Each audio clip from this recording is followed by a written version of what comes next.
O tenentismo foi um movimento político e militar realizado por jovens oficiais brasileiros durante o período da Primeira República.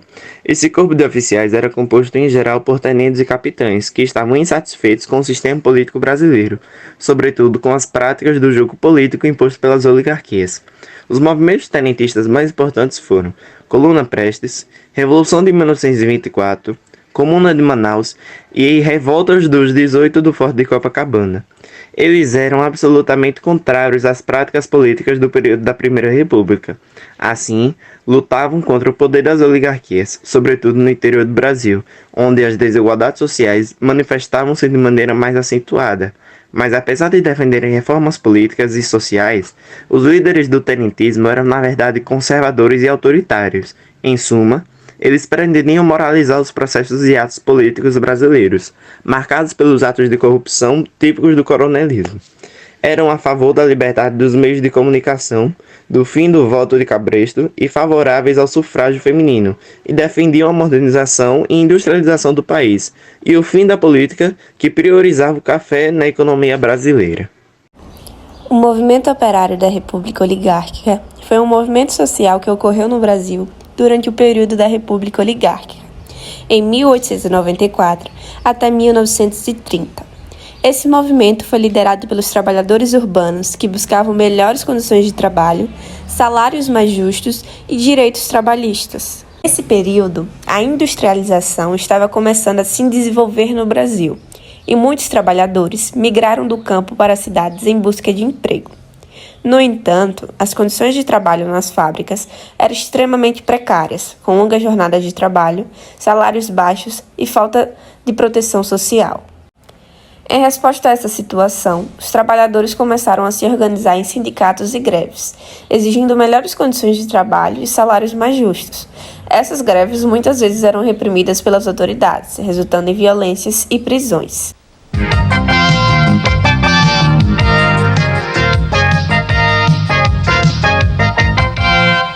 Na reunião dos líderes pela manhã, o direito de greve foi o principal assunto. Não foi possível chegar a um acordo e a maioria dos líderes partidários decidiu pela manutenção do texto como foi aprovado no primeiro turno. Esse texto vai ser mantido. O que vale dizer é que nós vamos assegurar o direito de greve com grande amplitude, mas ao mesmo tempo vai permanecer a exigência de que, para os serviços essenciais, haja uma lei definindo como se proceder. A nossa posição é pelo controle jurisdicional baseado no princípio de que nós estamos estabelecendo um Estado de Direito e o Estado de Direito só se assenta no tripé da liberdade, da legalidade e do controle jurisdicional. Na sessão da tarde, a primeira emenda votada restringia a estabilidade do dirigente sindical. A proposta foi rejeitada por 302 votos. Depois entrou em votação outra emenda restringindo o direito de greve. Também foi rejeitada. E o texto ficou da forma como havia sido aprovado em primeiro turno. O texto ele dá responsabilidade aos dirigentes sindicais e à classe trabalhadora de deliberarem qual é o melhor momento de fazer a greve e em torno do que devam fazer a greve.